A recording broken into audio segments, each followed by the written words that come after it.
నమస్తే. Last time నేను పెట్టిన వీడియో చాలా వైరల్ అవ్వటంతో అందరూ చాలా క్వశ్చన్స్ అడుగుతున్నారు. దాని తర్వాత అంబటి రాంబాబు గారు ఒక ప్రెస్ మీట్ పెట్టి మరీ చాలా బాగా చెప్పారు. 2 నిమిషాలు మా మామ ఇంత మంచి ఆయన అని నేనే నమ్మేశాను.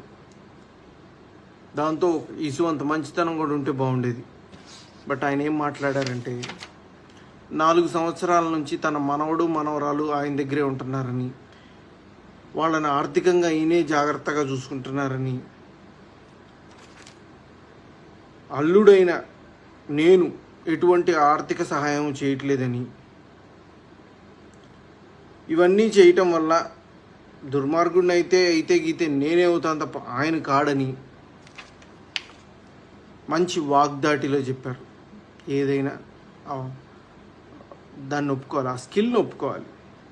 ప్లస్ నా వెనకాల మోడీ గారు, పవన్ కళ్యాణ్ గారు, చంద్రబాబు నాయుడు గారు ఉండి చేయిస్తున్నారని చెప్పారు.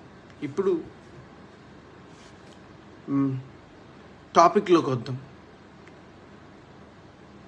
ఇది నేను మీకు 2023 మార్చ్ 3 పంపించిన వీడియో చూడండి.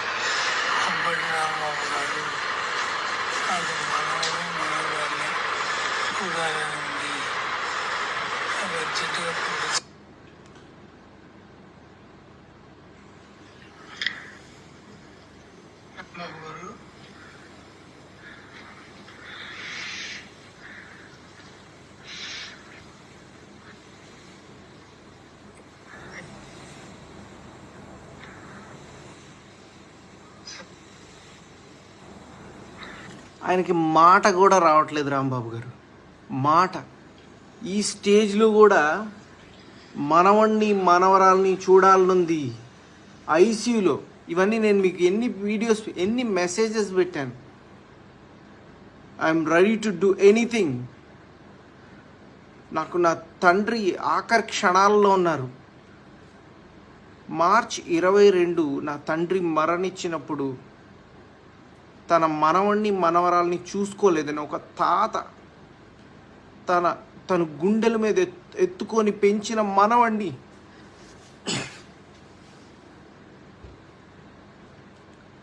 మనవరాల్ని చూసుకోలేదని ఎంత కృంగిపోయి ఉంటారో నీ ఊహకి తెలుసా? ఇదేనా మీ మంచితనం? దీని గురించేనా మీరు మాట్లాడుతుంది? అంటే మీ ఫ్యామిలీని క్వశ్చన్ చేస్తే ఎంత దుర్మార్గం చేసేస్తారా? ఒక తండ్రి ఆఖరి కోరిక తీర్చలేని ఒక కొడుకుగా who is going to answer me? నిన్ను నమ్మి 4 సంవత్సరాల నుంచి మిమ్మల్ని నమ్మి మీరేదో న్యాయం చేస్తారని విసుగెత్తి నేను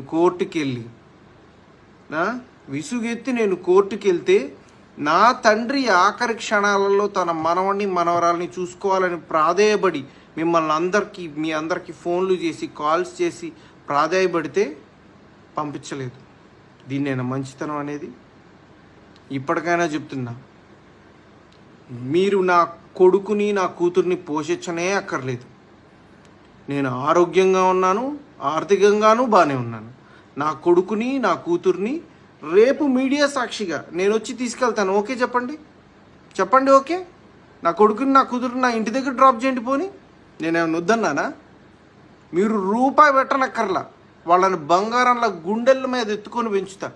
నాన్న అని 4 సంవత్సరాల నుంచి నాకు వాళ్ళకు దూరం చేసి మనిషిలోని ప్రాణాన్ని తీసేసి ఎటువంటి తప్పు చేయలేదు అని ఎలా బుకాయించగలుగుతున్నారండి మీరు? కనీసం కొంచెం అన్న ఇసువంతన్న ఆత్మసాక్షి ఉందా మీకు? మీరే ఆలోచించుకోండి.